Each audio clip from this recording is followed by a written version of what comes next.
E aí pessoal, bom dia, sejam bem-vindos a mais uma aula de religião. E o tema da aula de hoje, como vocês podem ver aí, é a questão da incredulidade. Incredulidade de quem, Luciano?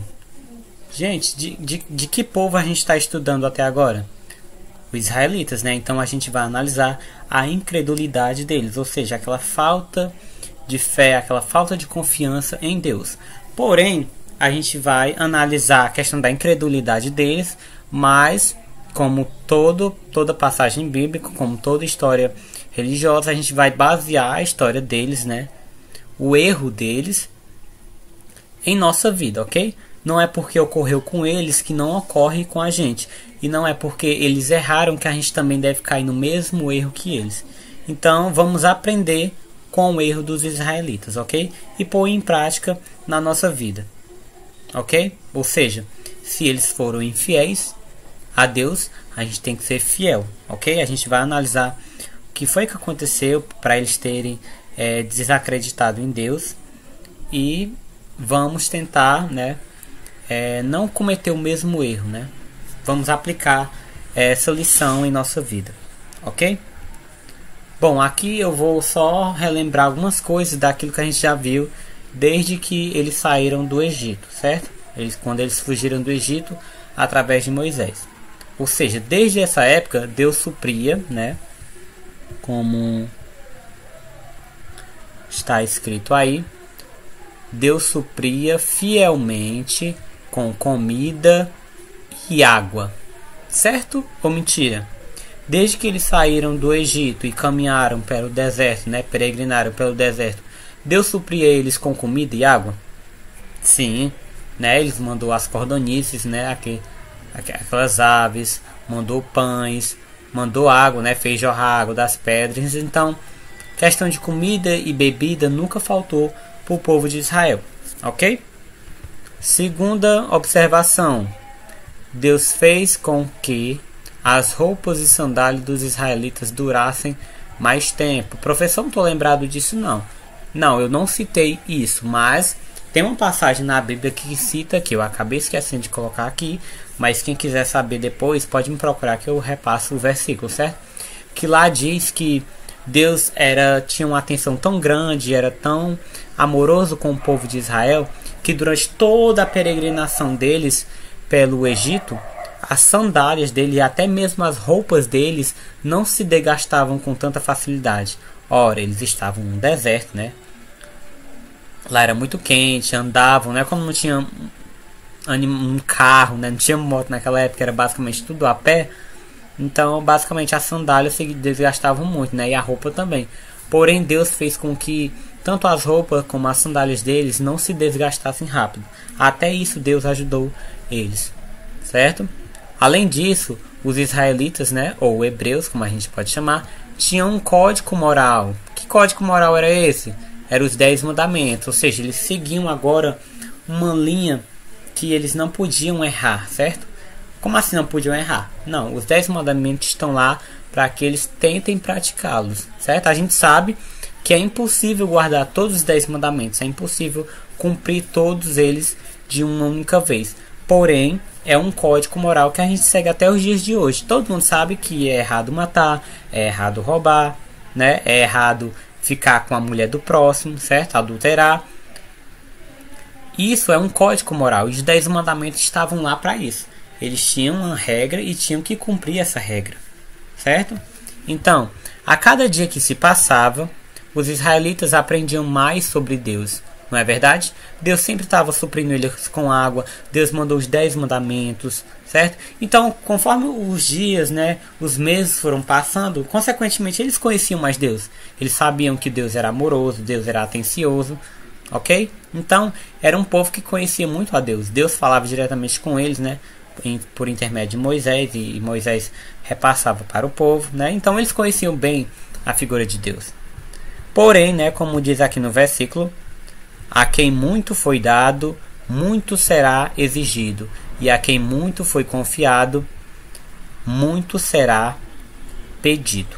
O que quer dizer isso? Ora, a quem muito foi dado, ou seja, todas as bênçãos que Israel teve, Deus iria exigir alguma coisa, não é verdade? Ele não dá nada de graça, quer dizer, dá muitas coisas de graça, devido à sua bondade e à sua misericórdia. Porém, uma hora ou outra ele vai exigir algo em troca, não é? E da mesma forma, a quem foi muito confiado, muito será pedido. O que isso quer dizer? Quando ele precisasse dos israelitas, eles teriam que estar lá de prontidão para fazer aquilo que Deus pediu, ok? Bom, coletivamente os israelitas sabiam mais sobre Deus do que qualquer outra nação da terra, ok? Deus estava com eles todos os dias, falando, seja através de Moisés, seja através de milagres. Deus estava mais presente na vida dos israelitas do que em qualquer outro povo da terra. Outros povos poderiam até falar no nome de Deus, né? Os israelitas adoram a um só Deus, adoram ao Yahvé. Porém, Deus estava mais com o povo de Israel, né? Que é a nação santa dele. Entretanto, como a gente já está acostumado a ver, os israelitas, gente, eram muito respondões, eram muito, como é que se diz? Uma palavra. Agora fugiu a palavra, mas eles eram muito incrédulos. Deus sempre ajudava eles, mas eles não estavam satisfeitos. Aqui mais uma vez a gente vai ver uma passagem desse desmerecimento por parte deles, né, em relação a Deus. Aqui diz, lá em Números 21, do versículo 4 ao 5. Então partiram do Monte Or pelo caminho do Mar Vermelho, a rodear a terra de Edom. Porém a alma do povo angustiou-se. Angustiou-se de quê? Naquele caminho. E o povo falou contra Deus e contra Moisés. Por que nos fizeste sair do Egito para que morrêssemos nesse deserto? Pois aqui nem pão, nem água há, e a nossa alma tem fastio deste pão tão vil. Ou seja, além deles estarem sendo, como é que se diz? Essa palavra fugiu da minha cabeça, né? Além deles serem mal agradecidos por todas as bênçãos que Deus dava a eles, eles ainda reclamavam da comida, né? Deste pão tão vil, ou seja, deste pão tão ruim. Ou seja, tais acusações deles não eram verdadeiras. Deus sempre estava dando comida a eles, Deus sempre estava dando água. E eles diziam que não estava dando. Ou seja, eles eram muito mal agradecidos e exigiam demais. Quem tinha que exigir era Deus e não eles. Mas eles infelizmente eram incrédulos, eram respondões, eram mal agradecidos, né? A gente vê muito isso. Mas vamos aplicar a nossa vida, né? A vida prática. Será que muitas das vezes a gente também não é assim? A gente está recebendo muita bênção de Deus. A gente tem, no caso, quem já é os pais de vocês, né? Tá com um emprego bom, ou vocês nunca faltou nada dentro de casa. Os pais de vocês dão aquilo que vocês querem, né? Graças a Deus, Deus está dando condições para que eles possam dar algumas coisas a vocês. Vocês têm saúde, certo? E muitas das vezes a gente reclama de Deus, né? Por Deus ser tão ruim com a gente, porque a gente quer alguma coisa e porque não é no nosso tempo, a gente acaba blasfemando contra Deus. E foi o que eles fizeram. Eles blasfemaram contra Deus, né? Já infringindo um dos mandamentos de Deus, né? Que é não tomar o santo nome dele em vão, certo? Então, consequentemente, eles estavam fazendo o quê? Eles estavam pecando, ok? E todo pecado tem consequência. Todo pecado tem consequência. Não importa se você errou hoje e amanhã você não vai pagar mais algum dia da sua vida. Deus irá cobrar, né? Deus irá julgar esse erro que você fez, esse pecado que você cometeu, ok? E sobre esse pecado do povo de Israel, o que é que Deus vai fazer? Ele vai mandar uma consequência, vai mandar um castigo. Lá em Números capítulo 21, versículo 6, vai dizer o seguinte: o Senhor enviou serpentes venenosas que morderam o povo e muitos morreram. Deus, como assim? Deus é vingativo? Não. Deus é misericordioso. Por muito tempo os israelitas blasfemaram contra ele. Ele não dizia nada, só davam bonanças, né? Só dava coisa boa a eles. Mas, gente, tudo tem um limite, né? Deus é muito misericordioso. A Bíblia diz que a misericórdia dele dura para sempre. Mas também vamos tomar como lição: todo pai, né, toda mãe da gente castiga, né, o seu filho, como diz na Bíblia, né? Todo pai castiga aquele a quem ele quer bem, certo? Então, por exemplo, se a gente cometeu algum erro, né, dentro de casa, desobedeceu, não fez alguma tarefa que o pai pediu, o pai vai fazer o quê? Ou ele vai te botar de castigo, ou ele vai acabar dando umas palmadas em você, não é verdade? Isso ele não vai fazer porque ele é ruim, mas é porque ele quer te ensinar, ele quer te instruir, ele quer que você viva uma vida assim, de retidão, uma vida correta. E Deus, né, mandou essas serpentes para castigar eles, certo? Para dar uma lição a eles. E muitas dessas serpentes picaram o povo e, devido ao veneno da cobra, muitos deles morreram, né? E vendo isso, o povo, claro, os israelitas ficaram desesperados e reconheceram que só Deus poderia salvá-los novamente, né? Eles têm que passar por uma coisa ruim para depois verem de fato que Deus está sempre com eles. Eles têm que quebrar a cara. É que nem a gente não vai acontecer nada não.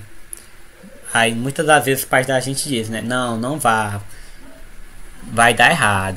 Isso aí não é bom pra você. Essa amizade aí não presta. A gente só fala besteira, a mãe não sabe de nada, o pai não sabe de nada. E muitas das vezes a gente quebra a nossa cara. Da mesma forma é Deus quando quer nos ensinar, certo? Então, o que é que vai acontecer? Por isso o povo veio a Moisés, né? O povo já estava desesperado, estava com medo e disse: havemos pecado, porquanto temos falado contra o Senhor e contra ti. Ora ao Senhor que tire de nós estas serpentes. Então Moisés orou pelo povo e disse ao Senhor.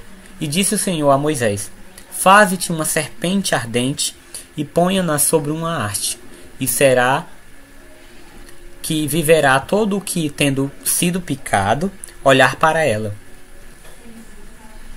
E Moisés fez uma serpente de metal e pô-la sobre uma haste. E sucedia que, picando alguma serpente a alguém, quando esse olhava para a serpente de metal, vivia.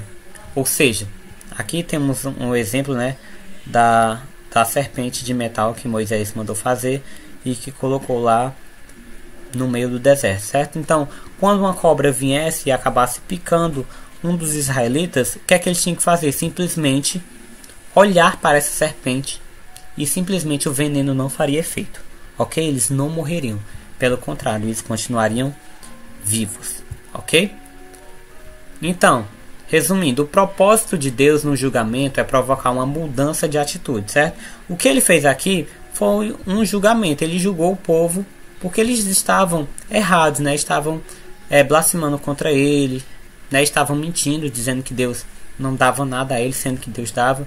Então, qual o propósito de Deus ao mandar, né, algumas consequências, alguns dos castigos? É fazer com que a gente tenha uma mudança de atitude, ou seja, uma mudança de mente. Na Bíblia, essa mudança é descrita pela palavra arrependimento, ok? Muitas das vezes a gente erra, e errar é humano, a gente é pecador. Desde o dia que a gente nasceu, a gente tende a pecar, né? A gente não tem como se livrar do pecado. Porém, quando a gente erra, não é necessariamente obrigado a gente permanecer no erro. Deus manda certas circunstâncias para fazer a gente lembrar, né? Para fazer a gente se arrepender daquilo que a gente fez e reconhecer Ele, né, como o único e suficiente Salvador e confiar nele plenamente.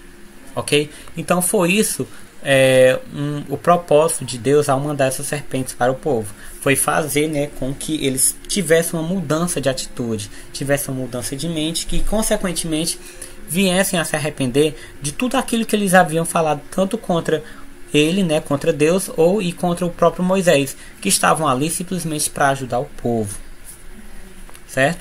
Então, esse foi o propósito de Deus ao mandar as serpentes, fazer o povo se arrepender dos seus pecados, ok? Bom, como a Bíblia ela cita muitas vezes a questão da morte, né? Como a gente acaba de falar aí, muitas das pessoas que foram picadas acabaram morrendo, e a morte descrita na Bíblia ela tem vários significados. No caso aqui, vamos analisar três diferentes maneiras, né? Três diferentes versões da morte. Primeiro, Na Bíblia, quando cita morte, ela pode estar se referindo à morte do corpo, ou seja, a separação entre o espírito do homem e o seu corpo, ou seja, quando a gente morre, o nosso espírito sai da gente, né? Para onde ele vai? Se vai para o inferno, vai para o céu, vai para o inferno, isso a gente não sabe. Mas que há essa separação do corpo material do corpo espiritual, ok? Que é a morte que a gente normalmente já conhece. A segunda característica é a morte do relacionamento, ou seja, a separação entre o espírito do homem e Deus, ok? Quando a gente peca, certo? A gente acaba tendo essa questão de separação. Quando a gente morre, o nosso espírito vai acabar se separando de Deus, né? Se afastando, no caso de Deus também. Porque, como diz aqui embaixo, ó, o salário do pecado é a morte. Então, normalmente, quando a gente está em pecado, a gente está afastado de Deus. A gente tem essa separação da gente de Deus. E por último, temos a morte para a alegria futura. Como assim? Separação eterna entre o espírito do homem e Deus. Isso aqui é a questão da segunda morte. Depois que a gente morre aqui na terra, temos a segunda morte, né? Que é aquela morte depois que a gente é julgado. Será que a gente vai para o inferno ou vai para o céu? Aí temos essa separação aqui, já é eterna, ok? Se você for para o inferno, infelizmente você vai ser separado de Deus pela eternidade. Agora, se você for para o céu, você vai estar junto com Ele eternamente, ok? Então, na Bíblia, quando vocês ouvirem essa palavra morte, dependendo do contexto, ela vai estar referindo a isso, a morte do corpo, ou seja, a morte dita normal para a gente, a morte natural, a morte de relacionamento, a separação entre a nossa alma e Deus, e a separação da morte para a alegria futura, certo? Se a gente vai para o inferno ou vai para o céu, ok? Essa passagem, né, o salário do pecado é a morte, tá? A gente pode encontrar em Romanos 6:23, para quem quiser dar uma olhada, ok? Então, gente, basicamente essa foi a nossa aula de hoje. Hoje a gente analisou mais uma vez, né, só que mais aprofundado, a incredulidade do povo de Israel. Qual a intenção? Conhecer um pouco da história do judaísmo, certo? Que a gente está estudando a questão da religião judaica nos primórdios, né, no princípio. A gente vai estar conhecendo a história deles, mas muito do que acontece, né, que aconteceu com o povo de Israel, a gente tem que tomar como exemplo para a nossa vida. Nada do que está escrito na Bíblia é somente história. Não é somente fatos. A gente deve tomá-los como exemplo e aplicá-los na nossa vida, ok? Se lá em determinada passagem bíblica está citando erros, não vamos tentar não cometer os mesmos erros. Se lá na Bíblia está dizendo, dando conselhos a honre pai e mãe, que seus dias na terra se prolongarão, vamos praticar o que diz na Bíblia, certo? Então, hoje a gente analisou a incredulidade. E qual a lição que fica pra gente? Não sejamos incrédulos, né? Não percamos a nossa fé, a nossa confiança em Deus, assim como o povo de Israel teve. Embora todos os dias Deus estivesse com eles, mas eles sempre estavam lá reclamando. Então, qual é a lição? Vamos ser agradecidos, né? Vamos dar graças por tudo aquilo que a gente tem durante o dia. Se a gente tem saúde, se a gente tem comida, nunca faltou comida na mesa, se a gente tem paz, se a gente tem emprego, certo? Se nossos pais têm emprego. Então vamos ser gratos, vamos reclamar menos, porque se a gente reclamar demais, uma hora Deus vai cobrar, né? Assim como fez com o povo de Israel. E as consequências, né? O castigo de Deus, alguns não são nada fáceis, viu? São bem duros. Então não sejamos como os israelitas foram nesse período. Ou seja, não sejamos incrédulos, e sim fiéis a Deus, ok? Então, para a gente encerrar a nossa aula, eu vou passar uma pequena atividade para vocês. Uma atividade de 8 questões, certo? Aqui essas questões foram tiradas de um livro que eu utilizo para basear a aula de vocês, para fazer a aula de vocês. Então, só tirei uma foto e postei as questões aqui, certo? São 8 questões, são questões bem simples de tudo aquilo que a gente debateu aqui na aula. Ou seja, aqui, primeira questão. Quanto mais os israelitas sabiam sobre o Senhor, mais eles se tornavam... Aí tem um espacinho aqui, vocês vão completar com essas 3 palavras. Eles se tornavam mais o quê? Mais dignos, mais responsáveis ou estimados? Aqui eu já vou dar uma ajuda a vocês. A resposta correta vocês vão completar com responsáveis, ok? Ou seja, vamos completar lá na frase. Quanto mais os israelitas sabiam sobre o Senhor, mais eles se tornavam responsáveis pelas coisas que sabiam. Ok? A segunda questão vai estar aí. Então, é só para você copiar o dever, é só dar pause no vídeo, certo? Tirar um print ou dar uma pausa aí e copiar a questão. Ok? Temos essas 6 questões aí e temos mais 2 aqui. Ok? Então, eu quero receber essa atividade até amanhã, certo? Assim, o que é que vai dar trabalho? Só escrever. Só um pouquinho escrever, porque são 8 questões. Mas são questões extremamente fáceis de ser respondidas. É só marcar ou só completar, né, estes espaçozinhos aqui. Bem simples, certo? Não vamos deixar acumular, por favor, gente. Vamos fazer as tarefas na ordem. Porque tem gente até hoje me pedindo tarefa, né? Porque tá atrasado. Vai ficar com nota vermelha, né? E o prazo já passou. Então é isso, gente. Espero vocês na próxima aula. E tenham todos um bom dia e bons estudos.